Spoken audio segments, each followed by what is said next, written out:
Speaker Ohana, יושב Prime ראש Minister אוחנה, Netanyahu, ראש President הממשלה Herzog, נתניהו, הנשיא Opposition הרצוג, Leader Lapid, מנהיג האופוזיציה לפיד, Ministers of Government, שרי ממשלה, Members of the Knesset, חברי הכנסת, my congressional colleagues, distinguished עמיתיי, guests, אורחים נכבדים, beloved friends. חברים אהובים.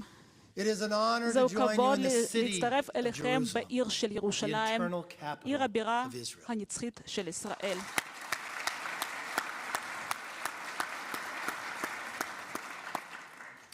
This is זהו my הביקור very הראשון first שלי trip בתור יושב ראש overseas בית as הנבחרים a של U.S. ארצות House הברית Speaker of the בחו"ל. Representatives. There is no place I'd rather be אין than מקום right אחר here, right now, שהייתי רוצה להיות בו יותר with my dear friends, יותר מאשר all of you. פה, להיות פה איתכם, חברים יקרים שלי. Today I speak היום to you אני not מדבר only as אליכם לא American רק congressional בתור leader, מנהיג I speak to you today as הקונגרס a האמריקאי, אני lifelong מדבר supporter and a כמו true friend תומך of Israel. רב שנים וחבר אמת של I am no ישראל. stranger to your אני לא beautiful land. זר למדינה Since היפה coming to שלכם. Congress מאז in שהגעתי 2007, לכנסת I have ב-2007, traveled to אני Israel טיילתי year בישראל, after year הגעתי לישראל with שנה אחרי hundreds שנה of my עם colleagues מאות מהקולגות from שלי, both sides of the aisle. משני And today צידי is no different. המפלגות הפוליטית. I'm here והיום today, זה לא as many מקרה יוצא times as דופן. before, היום with my good אני friends, Denny חוגג Hoyer, יחד עם החברים שלי, bipartisan דניאל group of לואר, members. וגם If you would עם all stand. החברים שלי במשלחת הדו-מפלגתית. אנחנו תומכים בישראל.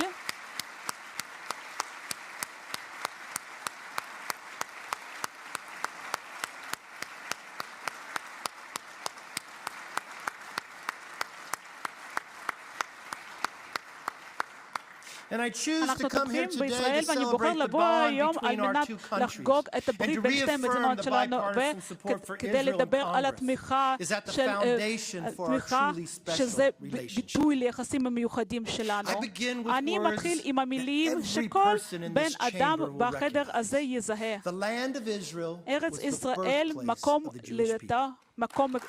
מקום לידתו של העם היהודי. After being לאחר forcibly גירוש exiled from their בכוח land, מהמדינה, the people kept faith אנשים and never ceased to שמרו על pray אמונה, and ואף hope פעם לא for their הפסיקו return להתפלל to it and for the ולקוות שהם restoration יחזרו of their political freedom. למקום שבו Those inspiring יקבלו words come from חופש your פוליטי. Declaration of המילים Independence. מלאות ההשראה הללו prayers and מגיעות hopes מהצהרת spoken העצמאות have become a והתפילות והתקווה שהפכה Today היום we למציאות. celebrate היום the אנחנו 75th חוגגים יום anniversary of עצמאות Israel. 75 למדינת Over the past ישראל. 3/4 of במשך century, 75 your nation שנה has faced האחרונות many האומה שלכם external נתקלה threats. But Israel בהרבה איומים survives חיצוניים, and אבל thrives ישראל because of its values, שורדת courage, resilience, והודות לערכים, determination. לאומץ, חסינות as your declaration ונחישות. reminds us, אבל כמו 75 שהצהרת years is just a העצמאות blip מזכירה לנו, 75 שנה timeline זה of רק Israel. פיסת, זה מקטע There's no קטן other בתולדות nation מדינת ישראל. with אין your אומה long, אחרת a storied בעולם שיש לה היסטוריה כל כך 3,500 מקודשת. 3,500 שנה, לפני Moses 3,500 led the שנה, children of משה Israel out of הוציא את Egypt, עם ישראל through the ממצרים wilderness and then back to the והחזיר promised אותם land. שוב לארץ המובטחת. 3,000 לפני years ago, 3,000 שנה David reigned דוד as the king of Israel. הפך למלך And soon after, ישראל, David's וזמן son, קצר לאחר King מכן Solomon, הבן שלו, המלך consecrated שלמה, the first temple. בנה את המקדש That temple הראשון, was המקדש destroyed, שנהרס, but its אבל spirit הרוח of של freedom and של faith חופש remains. ושל האמונה, We see רוח that נשארה. spirit אנחנו רואים in את the הרוח state הזאת of Israel במדינת today. ישראל באופן יומיומי. Israel ישראל is resilient. חזקה, It is strong. ישראל Israel is innovative. חסינה, Israel ישראל is חדשנית, blessed. ישראל Israel מבורכת, endures. ישראל The קיימת Lord ונמשכת. blessed you. אלוהים from בירך Zion. אתכם And may you מציון, see the prosperity of ואתם רואים Jerusalem את השגשוג all של the ירושלים days of your בכל life. ימי חייכם. Indeed, may you see your באמת, children's אתם רואים children. את הילדים של הילדים Peace שלכם, be upon Israel, שיבוא as שלום David על has ישראל, כמו שכתב דיוויד.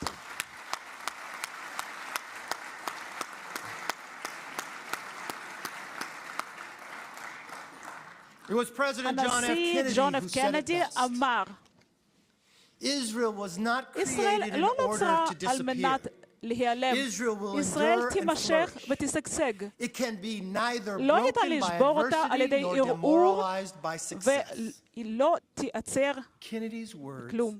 echo throughout המילים this של chamber קנדי today. נשמעות היטב בחדר הזה Ladies and היום. gentlemen, גבירותיי ורבותיי, Israel's rebirth הלידה מחדש is של nothing ישראל less than a modern זה miracle, נס and I thank you for it. מודרני, ואני רוצה להודות לכם על כך. Neither broken by adversity nor demoralized by המקור success. לאותו Miracle is הנס the people הם of it. Kennedy's words echo throughout this chamber today. Ladies and gentlemen, Israel's rebirth is nothing less than a modern miracle, and I thank you for it.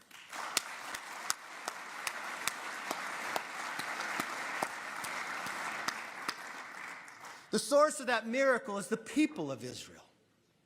In those dark days, thousands of years ago, when the Jewish people were scattered from Israel, the prophet Isaiah predicted a brighter future to come.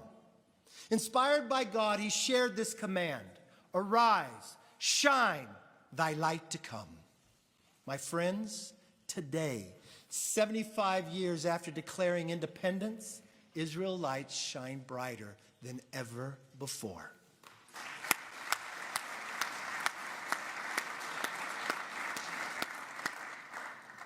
Despite the constant threat of terrorism, Israel remains a thriving democracy in the Middle East. Israel's economy once relied on rationing food and oil.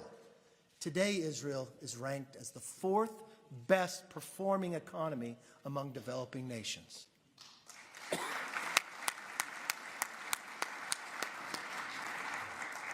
Its market economy is dynamic, and its remarkable people are bursting with talent and ideas. Its innovative high-tech sector has rightfully earned the nickname that Israel has, the startup nation. It was Theodore Herzl, the founder of modern Zionism, who predicted, "Give us a piece of land to hold on to, and the rest we will do ourselves." Herzl was right. The story of Israel is a story of survival against the perils of war and terrorism. It's a story of pioneers fulfilling a sacred promise inspired by our commitment to freedom, to family, to faith in God. It is a story about making the deserts bloom and building a thriving, innovative economy. And it is a story of hope that continues to inspire millions around the world, especially me and my fellow Americans, regardless of our political party. The United States cherishes this unbreakable bond with Israel.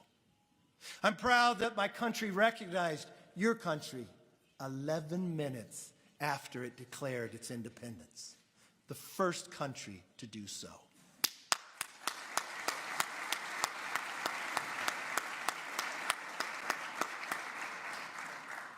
But our special relationship is even closer. It's more personal and more powerful than we might even realize. You know, this point was driven home to me last night by a very thoughtful gift from your speaker, Ohana. It was a gift of a picture of a story I did not know, of an Israeli pilot training in the city of Bakersfield, California, where I was born, where I was raised, where I live, where I represent. There's a story behind this picture, though. More than 75 years ago, on the eve of the Israeli War of Independence, a female flight instructor and a patriot named Eleanor Rudnick organized a training program for Israeli fighter pilots at her airfield in Bakersfield, California. Now, in all, there was only 13 volunteers, including 2 women who took this grueling course. Only 3 finished. Now, technically, the program was illegal because Israel didn't exist as a modern state and America was neutral. But why? Why did these pilots do it? What compelled them to risk their lives to help reestablish the state of Israel? As we look around this room, we know the answer. We all know it. It was faith and it was freedom. Those values are worth fighting for and even dying for, and especially today.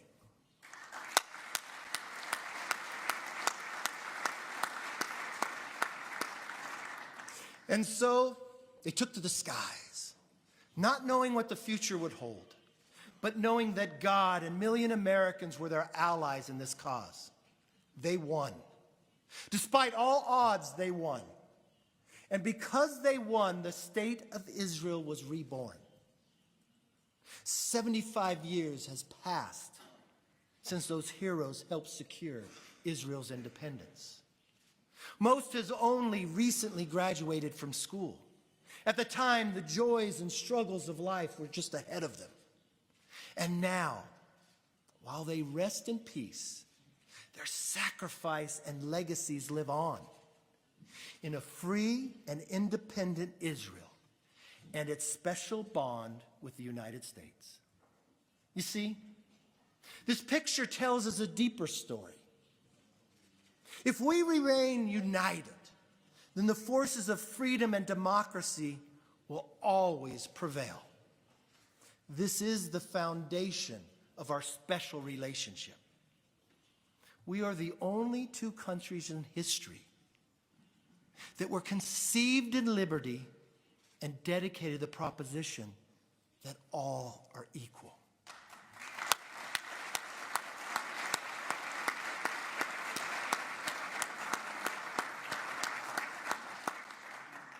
Our values are your values.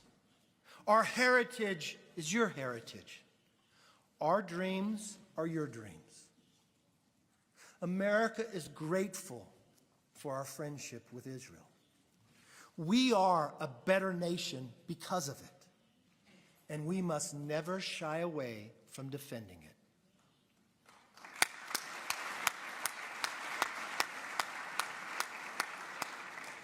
We have come so far in 75 years, but the promise of years ahead is just as compelling. I believe the best days for Israel and an unbreakable bond are ahead of us. My greatest hope is that our special relationship can serve as a foundation for greater peace across the Middle East. The progress towards peace in the past few years has simply been remarkable. Thanks to the Abraham Accords, coexistence and cooperation are beginning to replace conflict and intolerance. As a result, a future where your children can enjoy a just and lasting peace is not only foreseeable, it is attainable.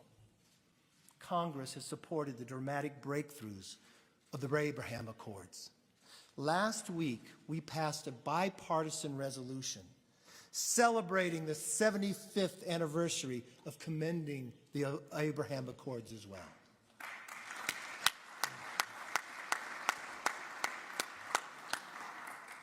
I actually have that resolution with me right here, and signed.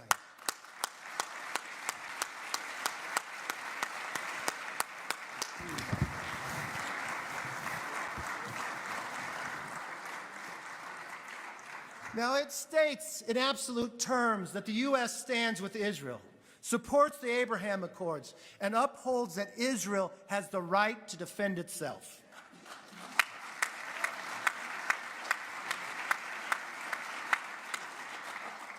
My friends, Congress stands ready to work with Israel to broaden and deepen those accords, working for sustainable peace with all of Israel's neighbors. But as we welcome peace, we cannot ignore the threats to peace in our region. Those threats have one primary cause: the rogue Iranian regime. Most of the turmoil in this region of violence and instability can be traced back to that source, which continues to fund terrorism, arms its proxy militias, and pursues nuclear weapons. Iran seeks to destabilize Iraq. It wants to entrench missiles in Syria. It empowers the terrorist organization Hezbollah in Lebanon, and it is fueling a brutal civil war in Yemen. And among all this aggression, it seeks to encircle Israel with hostile forces. We cannot allow Iran regime evil campaign to succeed. To deter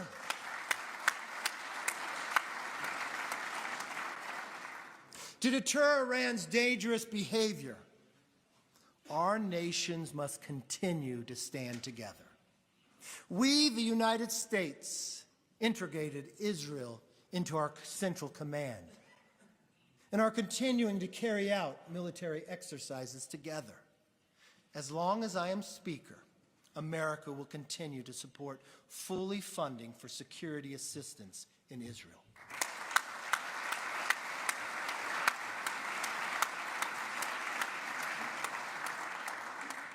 Together, we will defeat Iran's precision-guided missiles, their drones, their terror tunnels, and cyber attacks. As we stand shoulder to shoulder against Iran's regional aggression, we must always remain resolute in our commitment that Iran will never acquire a nuclear weapon.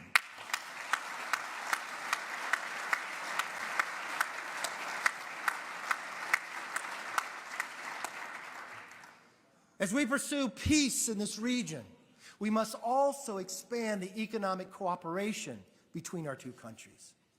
In our systems of innovation and creativity are our greatest allies, our greatest sources of strength, our greatest fuel for prosperity. For decades, our nations have worked together on agricultural research, clean energy, new technology, cyber defense, and so much more. To strengthen our command of the next generation of technology, Congress established a working group for bilateral military research and development in 2021. This will allow us to benefit from each other's innovation, especially in military technology. We've seen successes of technological cooperation in so many areas. Today, however, our innovation is at risk from a new threat: the Chinese Communist Party. While the CCP may disguise itself as promoters of innovation, in truth, they act like thieves. We must not allow them to steal our technology. In the United States, we are working to protect innovation and the prosperity with which it renews focus. You know, we have a review process called the Committee of Foreign Investment in the United States, or as we refer to as a CFIUS.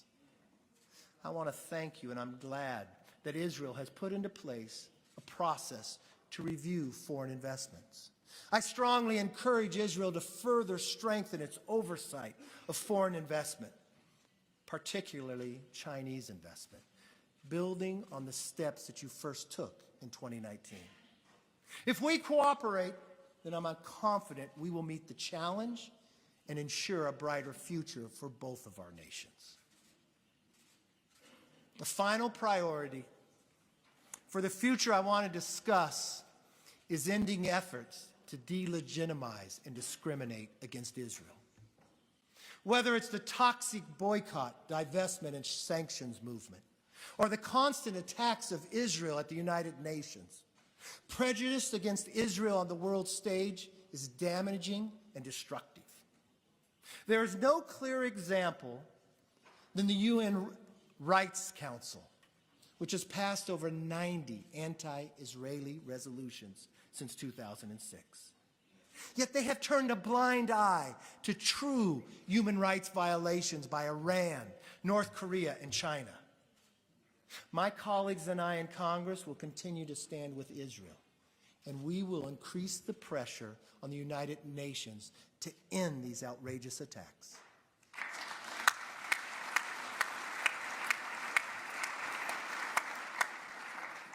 As we take the next steps in enhancing and bolstering our ongoing diplomatic and security dialogues, I want Congress and the Knesset to work close as possible together. As Speaker, I will continue to push for a formal inter-parliamentarian group between the United States and Israel. But I do not want to wait to start that collaboration between the House of Representatives and you, the Knesset.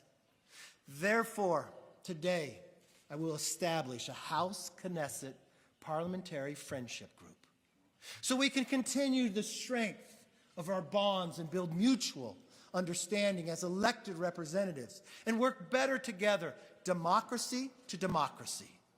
We will engage more directly with the Knesset, travel to Israel to strengthen existing relationships and forge new ones. Similarly, we will host Knesset members who wish to travel to the United States to do the same in Congress.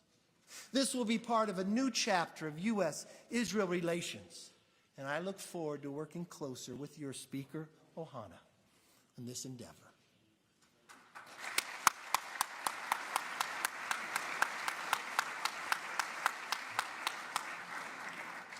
Now let me close with this. The rebirth of Israel is truly a miracle. Peace, liberty, and prosperity are the foundations of our nation's success. They are also the cornerstone of our special relationship. Our special relationship stands for freedom. It stands for safety. It stands for hope. Together, let us work to move forward towards a brighter future. Together, we will work to build a world in which our children live in more peace, enjoy more robust economic ties, and are treated with the respect and fairness they deserve. This is our shared mission. I look forward to working with you as we strengthen this unique and indispensable bond. God bless you. God bless Israel. God bless America. And God bless our special relationship for the next 75 years. Thank you.